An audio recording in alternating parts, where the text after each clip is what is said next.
Good morning, and good morning. If we were in it at a university or college, you have 15 minutes before you could leave. So I'm glad that you stayed around. I'm just coming in at under 3 minutes. It's just turned to four. But good morning, good morning. Hope you're doing well. I don't know, some reason my printer wanted to act up this morning, and so it was difficult for me to get it to work, but I finally got it to working, but I don't know what the deal is. But I think sometimes between Cox cable and whatever my printer decides it wants to do that day, that's what happens. But anyway, I wanted to come and talk about a difficult subject because a lot of times we don't want to hear the word cancer. And whether we like it or not, it is a part of our life. Whether my I was trying to be fashion forward, but my scarf decided it didn't want to stay up there. But it ends up that we realize the importance of, you know, when something's not right, going to check it out. We just have to, realize that we have to take care of ourselves. Nobody else is going to do it. We may have things going on with us, and we never say a thing. We never utter anything. Good morning, Maurice. How are you doing, my friend? We don't, or Big Mo, we don't say anything. We just let it go. We act as if, well, that's going to disappear. The headache is going to leave. I know I got a little lump here in my breast, but I'm not going to pay any attention to it. We don't answer the call, and we need to, because if we don't, we may be a part of this statistic that says that we will die, and we will die of something that was treatable, you know. And good morning, Cheryl. How are you doing? And so that's what we're going to talk about today. And I try every year. I dedicate myself on coming up with talking about things that we don't want to talk about, like cancer. Cancer has no home address. It basically is a nomad disease that will, you know, make its entrance to anyone's body any way possible. So, we end up, as I said, we don't, it's silent when it comes in a lot of times. And sometimes by the time it is discovered, depending on what type of cancer it has done havoc in the body where it is metastasized. It has gone into a rage within the shell, within the cells, and form them to separate and be able to be like free radicals in the body and move around, which makes it very, very difficult. Well, I'll be honest with you, I am a cancer survivor. I had uterine cancer, 13 years ago. 13 years ago. My sister died of breast cancer. My other sister died of esophageal cancer, throat cancer. So cancer runs in the family, and whether people tell you it or not, it does have some genetic bearings.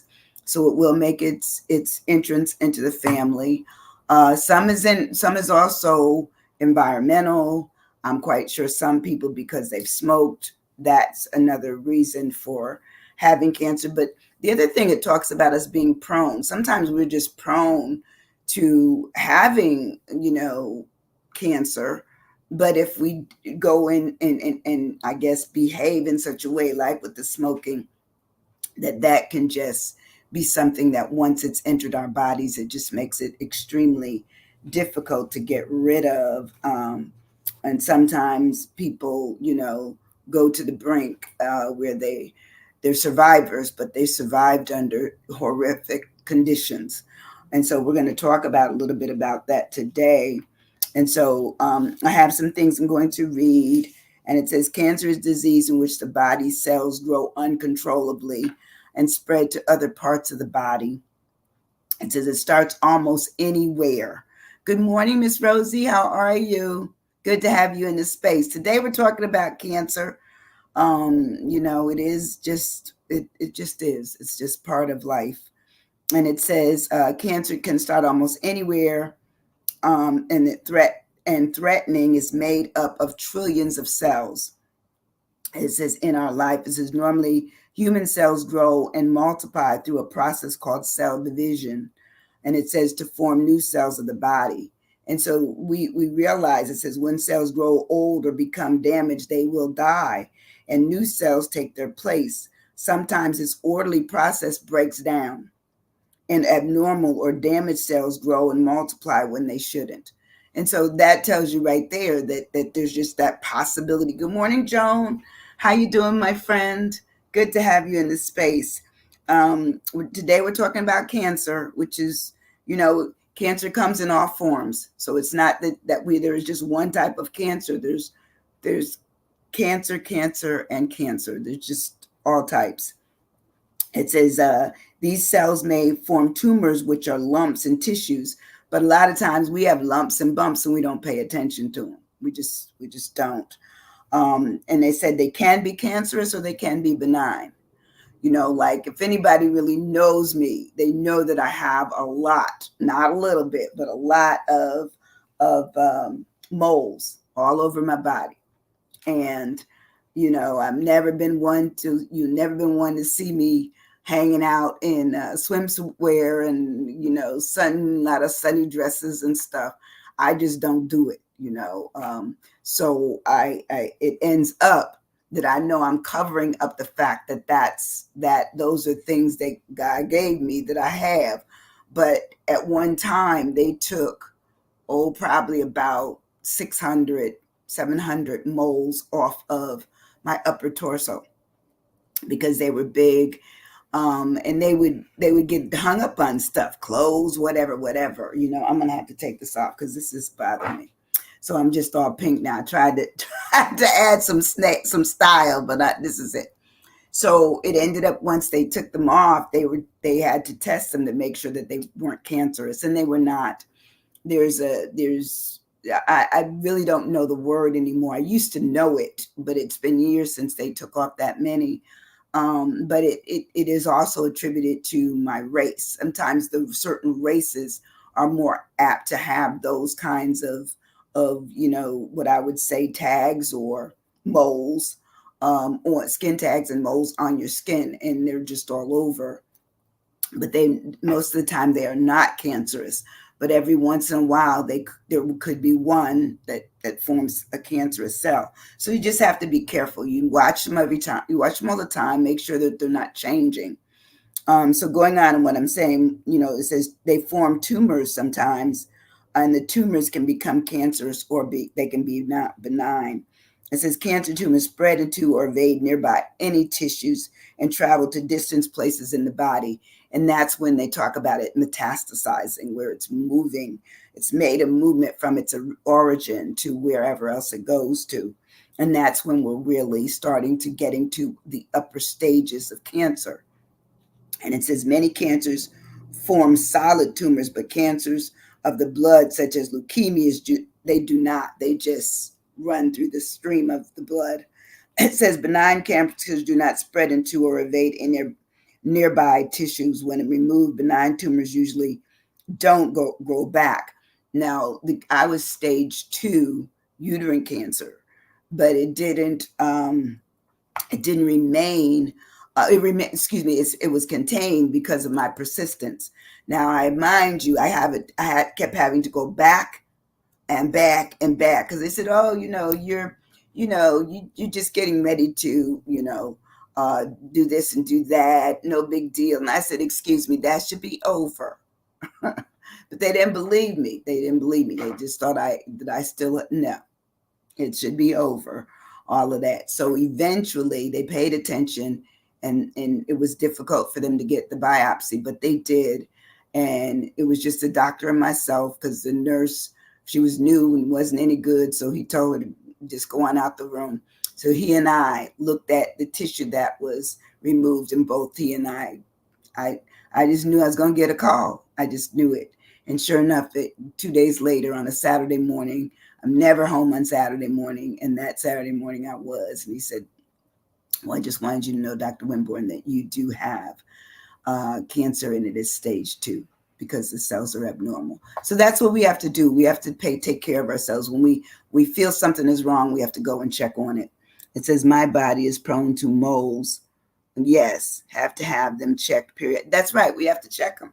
Have to check them. I have one right here on my neck, and actually there's two of them, and it occasionally gets snagged on a outfit that I may wear, and they've taken it off before, but they also have a tendency to come back.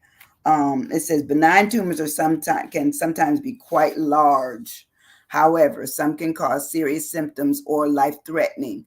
If they are benign, but they're still on something, they're laying on something, on nerves, on different areas in our brain. Maybe it's laying on our pituitary glands or something. So yes, cancer is just that. It is serious, and we need to look at it to make sure they are benign and they can be removed. And sometimes cancers can't be operated on because they formed in places that the person would just do best by living out their life the best way they can, and they try to control it with other things that we'll talk about in a minute. It says it said the cancer is caused by certain changes to genes it says the basic physical units of inheritance. There it is again, that DNA, where we came from, who we're a part of, what the lineage may pass on along. It may even skip generations, and we may end up with it. We may end up with it. It says cancer is a genetic disease that is caused by changes in the genes controlled, and when they divide and grow, peculiarly in other and move to other areas of bodies. It says genetic changes that cause cancer can happen because of errors that occurred when the cells divided, or of damaged DNA caused by harmful substances in the environment. So there it is, the environment. I think there was a place here that was an area where a lot of people had cancer, and it was off of Palafox. Um, it was off of Palafox near Fairfield Drive, and that whole community was some people were were born with babies having cancer. People had cancers for years and years and years. And one of my best friends, older lady, she's gone on to glory now, Mrs. Margaret Williams. I worked with her in the school system, and she was an advocate for that cause of that. It was almost like Pensacola's Chernobyl, where you have all this stuff going on, and people were dumping environmentally. They were dumping things in to the water that was in the area, and it got into the ground and obviously into the pipes and ultimately into the body of people that lived in that community. So they did win some kind of settlement at some point. And it says there are more than 100 different types of cancers. More than 100. Can you imagine? It says these types of cancers are named for organs or tissues where the cancers form, like liver cancer, bladder cancer, okay, brain cancer. So they are all in brain cancer. I think I had a client once when I worked at the Naval Hospital with glioblastoma.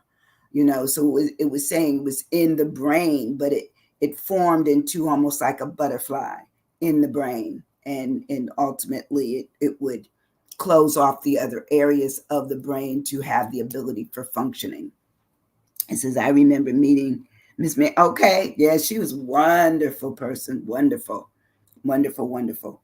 But anyway, with having 100 different types of cancers, don't you think we have to check ourselves out when we get ill, or when we're feeling fine but something's wrong, or we don't feel fine but we won't go check it out?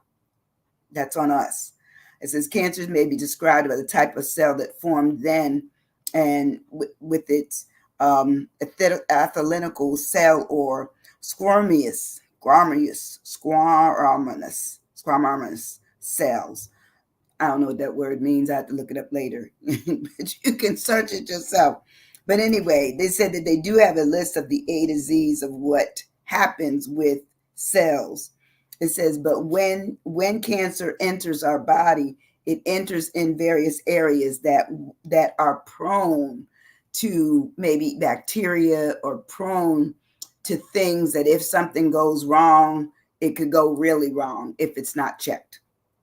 I think I think the scary thing about cancer to me is the fact that we could have it and not know it for so long, because some of them are silent cancers. By the time they appear, they've done 90%. Well, I don't even know the percentage. Don't let me lie. But they've done a great amount of damage before they're ever known. And I think they said pancreatic cancer is one of those cancers. You don't even know you have it, you find, and then all of a sudden, bam, you go down. You don't know. But let me see. Soft tissue carcinoma forms in soft tissues of the body, including the muscles, the tendons, the fat, the blood vessels, the lymph nodes, the nerves, the tissues around the joints.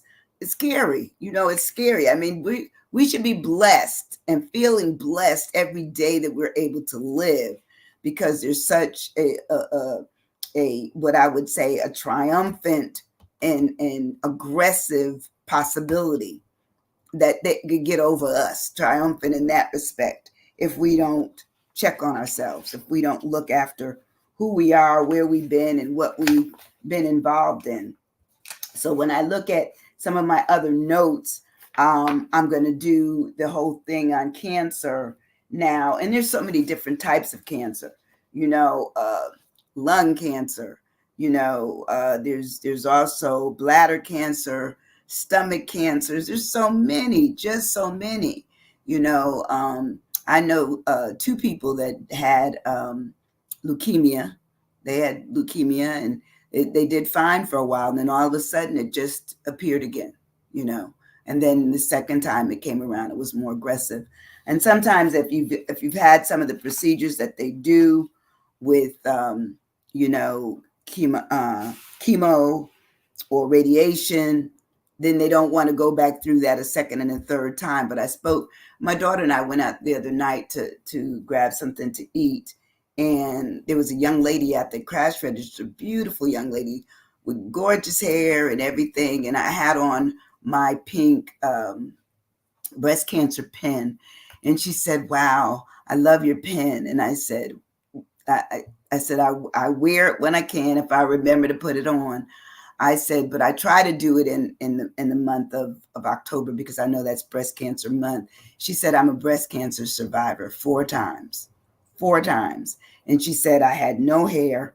I went down to, like a really low weight, and I couldn't eat. And the radiation was horrible on my body. And she was just talking. And I said, I don't have much I can give you. I will tip. I said, but I want you to have this pen.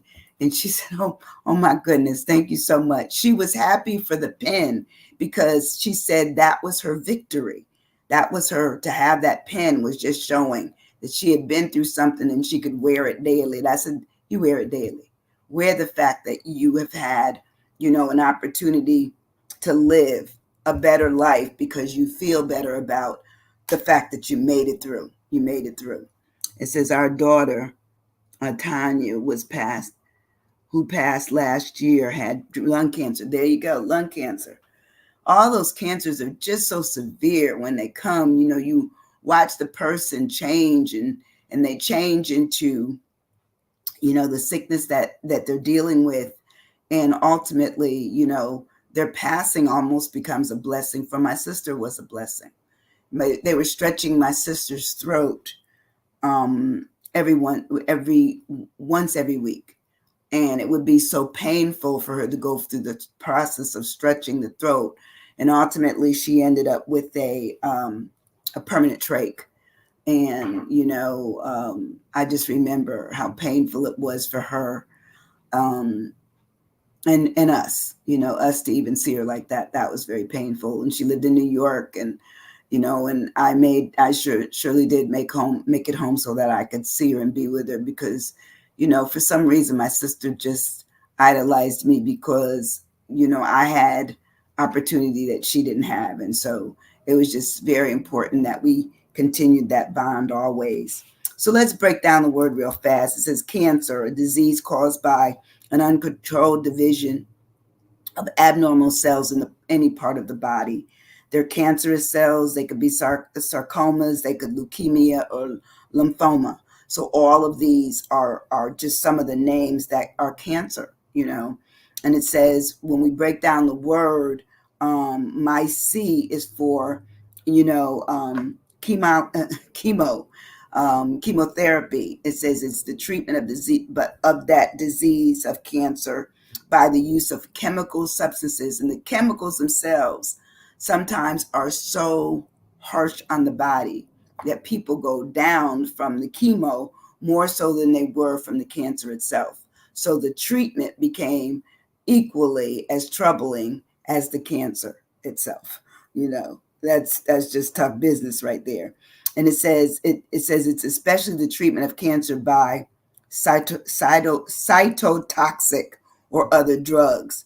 It says they're a bomber. They're considered a bomber or spoiler, an annihilator, an exterminator. It says they're demolishers, they're wreckers, they're assassins, and an executor. So all that is what they use, I guess, in just layman's terms of what chemotherapy is. It is a tough way to go, but sometimes the only way you can go if you want to live here. If you want to continue to live, you have to go that. And it is created. Yes, it is, Joan. It is definitely created by others who feel that that's the only way that they can do. And then there's concoction. So there might be different forms of the chemo that they have to treat depending on the type of cancer that you have. So even that's kind of, I remember just sitting in the doctor's office and just shaking, thinking I can still feel myself going through, well, what's next and what do I have to do and what does this involve and, how will I fare and will this cancer take me out, and here I am 11, no, not 11, excuse me, 13 years later, and I'm doing fine. I'm doing fine. I am cancer free. I am cancer free. The A of cancer that I have is it's an affliction. Okay. An affliction is something that causes pain or suffering. It pains us to go through what some of us go through, even as people, we see them going through it or the persons themselves. It's painful. There's nothing else we can do but talk about, wow, that's tough business. That is really tough. It says the absolute other words for the affliction is that it is a disorder, it's a disease, it's a malady. It's complaint because we do complain.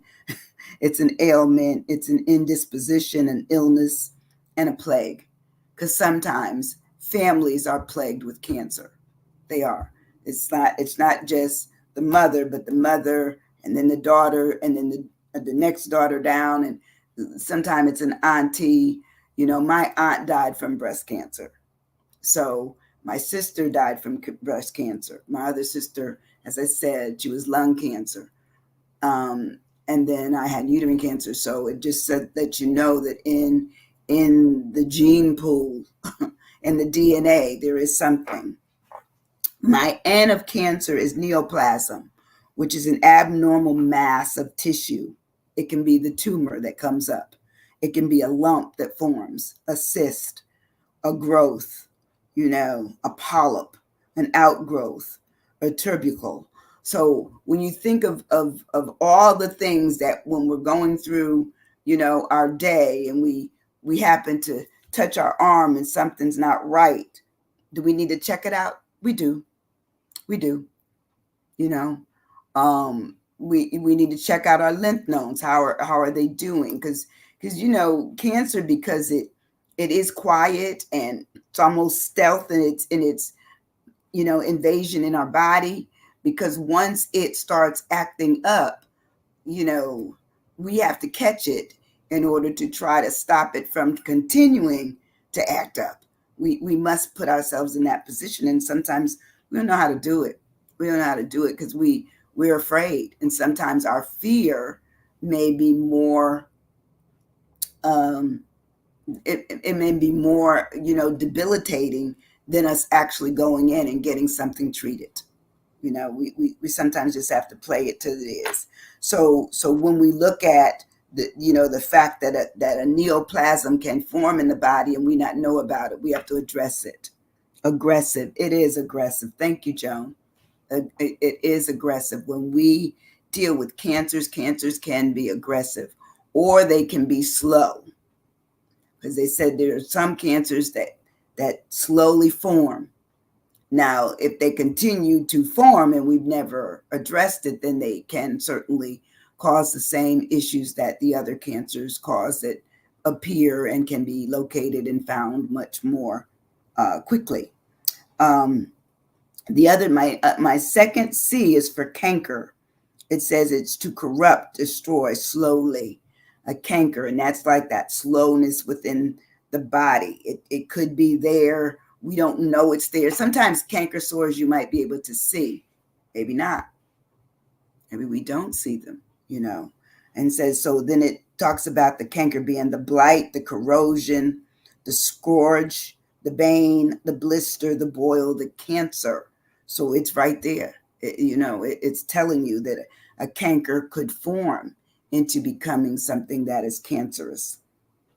And when we shower, when we're moving around, when we're putting on our clothes, we should examine some of the areas of our body to make sure that we're okay.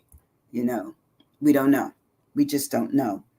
My E, what's my E for? I bet you got that, Joan. What would my E be for? It's the simplest form ever. It's the simplest word. And I've been saying it a couple of times, but I bet Joan has it. But I have down examination. That's what we need to do. Go to be examined. Go to the doctor. How many of you are afraid to go to the doctor?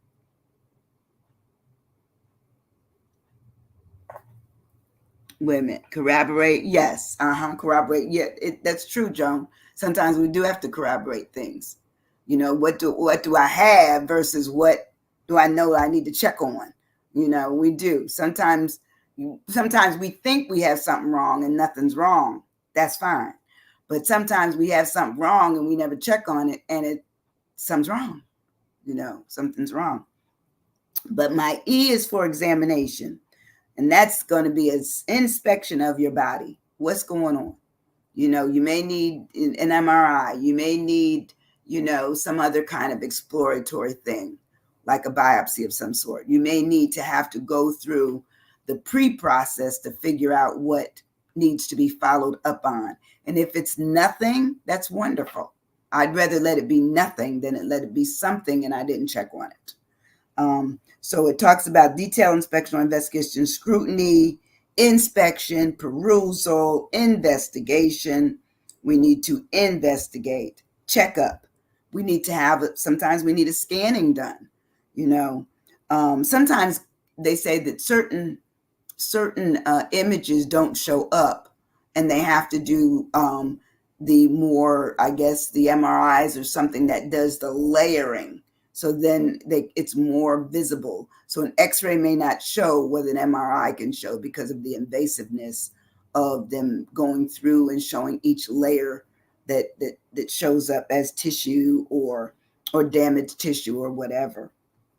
So examination is also going to be an analysis, and I called myself trying to read my biopsy results. I couldn't read them. And so the doctor finally said, I'll explain them to you. You don't have to know that. It just means that there are some bad cells and they've made it up. They've made it to the portion of your uterus where we need to take out.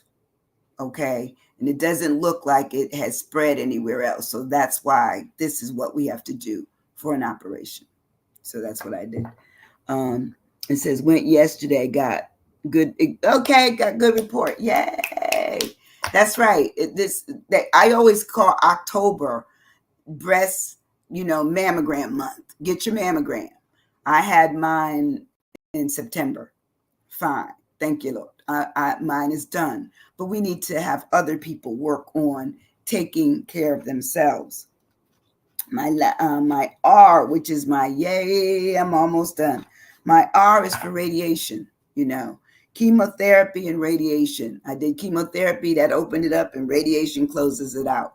Because a lot of times they would give you both, and they usually give you the radiation after chemotherapy, unless they think the radiation will eradicate whatever's going on without even doing chemo. It depends, because I always think that radiation just sounds like it's a burning kind of thing to me, but I don't know. I've never had it. Pray I don't ever have to have it. But radiation is the emission of energy in this instance, which is electromagnetic waves, or as moving subatomic particles, especially high energy particles that cause ionization. So they're looking at how all of this will work, you know, putting that direct radiated, invasionable, you know, I guess they're like beams on you, is supposed to work at killing off all of those bad cells. But here's the interesting thing about killing off the bad cells, is that I also learned that it kills off the good cells. So then that's why people seem to be uh, tired and trying to get their energy back. And, you have white cells, red cells, and so they have to build back up their number of fighting cells to make it where they're in better health. And so for a while there, you may see that people look peaked and they look tired and drained and exhausted. That's because, radiation and chemo have no they have no I would say funny bone in them. They're hard things to go through. And I've had several family as well as other friends that have gone through both of these, chemo and radiation. And I just do what I can, trying to show them a little love and bringing them food. And even if I had to feed it to them, I was going to feed it to them, trying to make sure that they got some of their energy back. So when we look at radiation, it talks about it's an emission. Basically, it's a broadcasting in the body. It's a diffraction, a disperation, and it's a distribution of and it also says it's deliverance. So basically, they're trying to get it all in you as best they can to eradicate what is going on and stopping the growth of what cancer does. Cancer does, when it comes, it does not play. It comes with the vengeance to take us out, if it will, and we have to be just as vengeful or avengeful to make sure that we get it treated and we do our part in getting it treated. But those are all I have, and I just wanted to I do have some stuff I wanted to give you in it. Male cancers, male has breast cancer. Male members get breast cancer, and they said the average is about 2,800 men will get breast cancer. However, prostate cancer, this is yearly. Prostate cancer, 288,300. Lung and bronchus cancers, 117,550. Colorectal cancer, 81,860. And it says skin cancer, those who love the sun, 58,120. Urinary bladder, 62,420. Non-Hodgkin lymphoma, 44,880. Now you think of the world, that's a lot of folks. Okay, you think, well, and I think this was done on the American, it was done on our cancer side. So we're talking about Americans with this. Then female, they had breast cancer, 297,790 are generally diagnosed each year. So that's almost 300,000 women will have that. Prostate, obviously they wouldn't have prostate cancer because it's a male disease. Lung and bronchus, 120,790. Colorectal, 71,160. Urinary bladder, 19,870. Skin cancer, there it is again, almost 40,000, 39,490. So the let's see, uterine cancer, 66,200, leukemia 23,940, thyroid 31,180, and pancreatic cancer 30,920. This is annual. So these are annual statistics. These were the latest statistics I had from 2023. So cancer's on the move. Every year, people will be diagnosed with some form of cancer.